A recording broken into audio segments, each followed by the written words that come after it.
आप सभी का दिव्य साधना चैनल में बहुत बहुत स्वागत है। अब मैं आपको बताऊंगी कि हमारे सनातन धर्म में दो महान ग्रंथ हैं। एक श्री रामचरितमानस, दूसरा श्रीमद् भागवत गीता। दोनों का अपना अपना महत्व है और विशेषता है। दोनों ही महान ग्रंथ हैं। आज तक हमने श्रीमद् भागवत गीता की भूमिका की व्याख्या की है। अब आगे हम श्रीमद् भागवत गीता के 18 अध्याय हैं, जिनके श्लोकों की व्याख्या हम सरल और आसान शब्दों में करेंगे, जिनका श्रवण आप अवश्य करना, जिससे हम अपने जीवन में एक असाधारण आध्यात्मिक बदलाव ला सकें और इस संसारिक जीवन को व्यतीत करते हुए अर्थात अपने कर्तव्यों का पालन करते हुए जीवन की वास्तविकता का ज्ञान प्राप्त कर सकते हैं, जिससे हमारा आध्यात्मिक उत्थान होगा और हमें परमात्मा की शरण में जाने का एक आसान सा रास्ता मिल जाएगा। वीडियो शुरू करने से पहले आप सभी को से मेरी प्रार्थना है कि आप मेरे वीडियो को लाइक, शेयर, सब्सक्राइब करें, जिससे कि मेरे सारे नोटिफिकेशन आपको मिलते रहें और बेल आइकन भी प्रेस अवश्य करें। आज हम शुरू कर रहे हैं श्रीमद् भागवत गीता का पहला अध्याय, जिसका नाम है कुरुक्षेत्र के स्थल में सैन्य निरीक्षण। उसके श्लोकों की व्याख्या। ज्योतस्य माननान अवक्ष्ये अहम ये अतः अत्र समागतः धृतराष्ट्रः दुर्बुद्धे युद्धे प्रिय चिकीर्ष्व।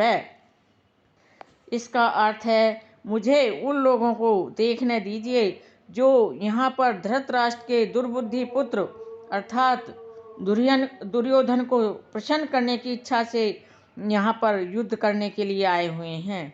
तात्पर्य यह है कि सर्वविदित था कि दुर्योधन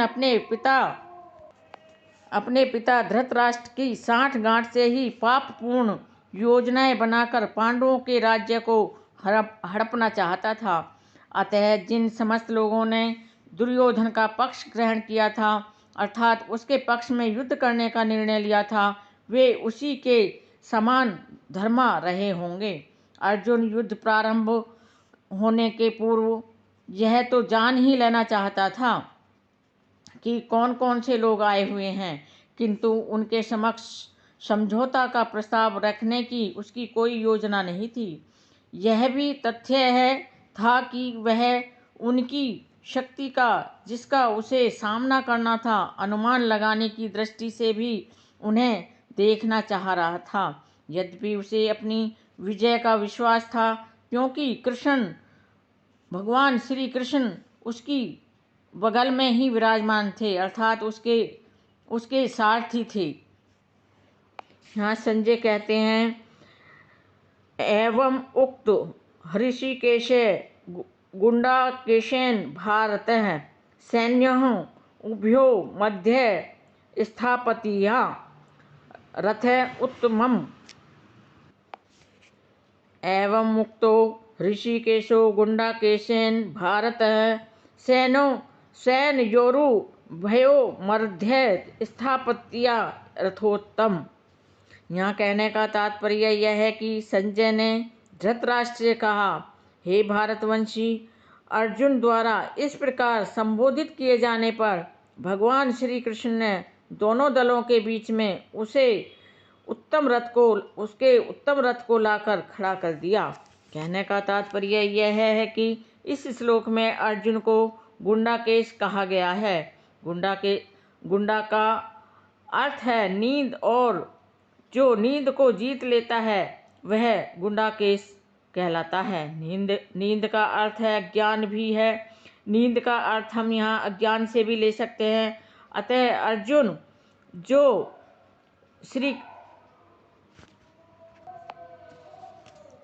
अर्जुन ने श्री कृष्ण की मित्रता के कारण नींद तथा अज्ञान दोनों पर ही विजय प्राप्त कर ली थी। कृष्ण के भक्त के रूप में वह कृष्ण को क्षण भर भी नहीं भूल पाता था, क्योंकि भक्त का स्वभाव ही ऐसा होता है। यहाँ तक कि चलते अथवा सोते हुए भी कृष्ण के नाम रूप, गुणों तथा लीलाओं के चिंतन में भक्त कभी मुक्त नहीं रह सकता।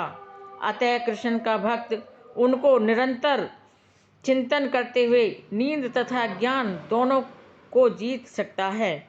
इसी को कृष्ण भावनामृत या समाधि कहते हैं। प्रत्येक जीव की इंद्रियां तथा मन के निर्देशक अर्थात ऋषिकेश के रूप में श्री कृष्ण अर्जुन के मंतव्य को समझ गए थे कि वह क्यों सेनाओं के मध्य में रथ को खड़ा करवाना चाहता है।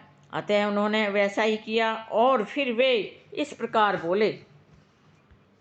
आज के श्लोकों की व्याख्या हम यहीं समाप्त करते हैं। आगे के श्लोकों की व्याख्या हम कल करेंगे। मेरे वीडियो में अंत तक बने रहने के लिए आप सभी का कोटि कोटि धन्यवाद। नमस्कार।